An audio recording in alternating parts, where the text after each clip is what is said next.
I'm Dr. Lindsay Van Dyke, and today we're going to talk about thyroid nodules. Thyroid nodules are extremely common. If I pulled 1,000 people randomly off the street and did an ultrasound on everybody, I could probably find somewhere between 300 and 600 nodules. The important thing is that overwhelmingly, thyroid nodules are benign. In the cases that are not benign, the malignant ones are overwhelmingly a papillary type, which by nature is very slow-growing and indolent. So we would have to ignore it for many years for it to cause significant harm. There are some exceptions to this. There are some variants in other types of thyroid cancers, but overwhelmingly papillary is what we're dealing with in about 90% of cases.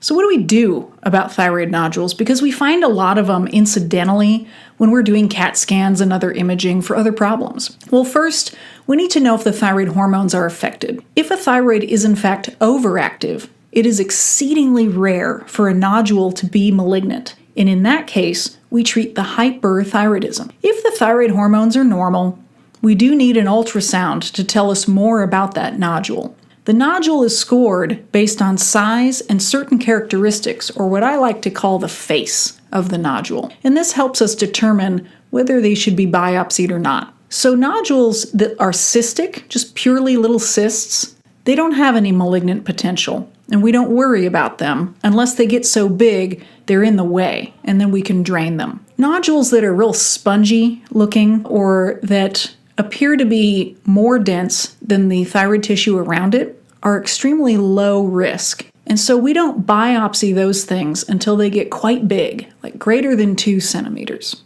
Nodules that are about the same texture as the tissue around them, or isoechoic, they carry a little bit more risk. And so when we find those, especially if they have other suspicious characteristics, then we consider biopsies at about 1.5 centimeters. Nodules that are described as hypoechoic, or less dense than the tissue around them, are the riskiest. And then we start thinking about other characteristics of those nodules.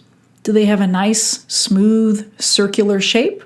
Or do they have little fingers coming out of them? Are they clean on the inside, or do they have little microcalcifications? What kinds of dimensions do they grow in? Are they taller than they are wide? These are things that raise our suspicion of something villainous going on in this nodule. And so our threshold for biopsying these types is about 1 centimeter. Nodules that are smaller than that, sometimes it can be really hard to actually get a piece out of it, and it ends up being torture for the patient. So we follow them.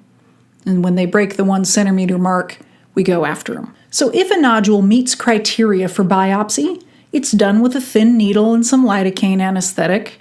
The needle is about the size of the ones that they would use to draw your blood. The interventional radiologist or the endocrinologist will use an ultrasound to guide the biopsy.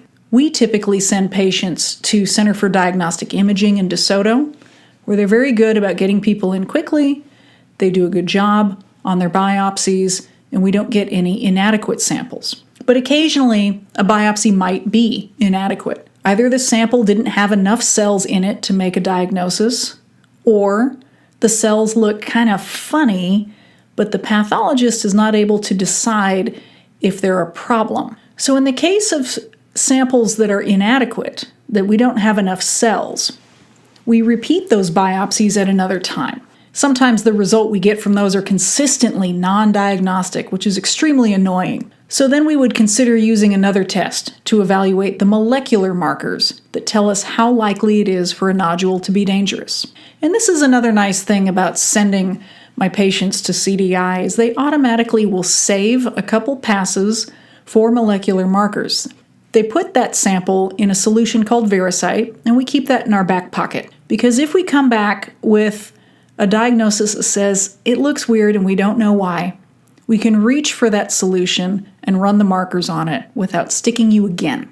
Once a nodule is biopsied and it's found to be benign, we will follow it with ultrasound occasionally over the course of the years. We expect it to stay benign, and we also expect it to grow, and that's typical. The only time we get nervous about it is if it grows in a weird way, like if it grows taller than wide, or if instead of looking circular, it begins to look like it has fingers, or if it suddenly develops something else that looks sinister about it.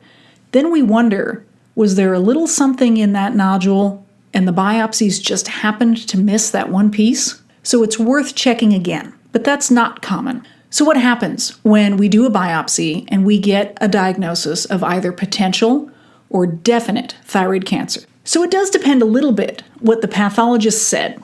Almost always the standard of care is to meet with an ENT surgeon to remove the entire thyroid. There is one exception where it's reasonable to just take out half the thyroid. So we would talk about that in depth if it becomes important. Once we have that gland, we chop it up and we look at it under a microscope, and the pathologist tells us how far advanced the disease is. So sometimes after surgery, patients are done. They don't have any more treatment. But if the disease has progressed a little more, then there's an extra step, and that's called radioactive iodine treatment. If this happens where a patient has a diagnosis of cancer and needs treatment, then every time they come in after treatment, we look at all of the numbers and the ultrasounds and the whole clinical picture to re-stratify the risk for recurrence. We can adjust the dose of the levothyroxine to try and minimize that risk. There are more details about the management of thyroid cancer in the Thyroid Cancer handout, as well as the Thyroid Cancer podcasts and videos. If you have questions about thyroid nodules, you can go to the American Thyroid Association at thyroid.org or the Mayo Clinic at mayoclinic.org to get more information.